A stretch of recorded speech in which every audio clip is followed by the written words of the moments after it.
S H O تھانہ کالا کی طرف سے دی گئی جھوٹی ایف آئی آر کے خلاف احتجاجی مظاہرہ، تاجر برادری اور سول سوسائٹی سمیت سینکڑوں افراد کی شرکت۔ مظاہرین نے غیر جانبدارانہ انکوائری اور اس میں ملوث کرداروں کے خلاف کارروائی کا مطالبہ کیا۔ تفصیلات کے مطابق ایس ایچ او تھانہ کالا طاہر سلیم نے ذاتی رنجش اور قاتل کے بھائی کے ملی بھگت سے مقدمے کی مرکزی گواہ شہزاد حمید لنڈ، جو کہ عرصہ 10 سال سے صحافت و سیاست کے پیشہ سے وابستہ تھا،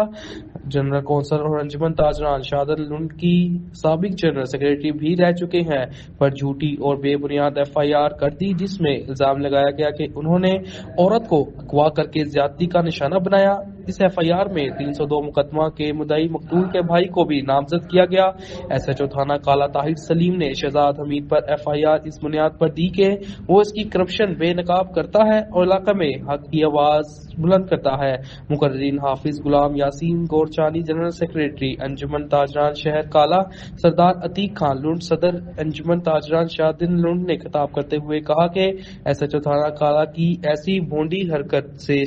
شرم سے جھک گئے ہیں، اس سے پولیس کا مورال بلند ہونے کی بجائے گر گیا ہے۔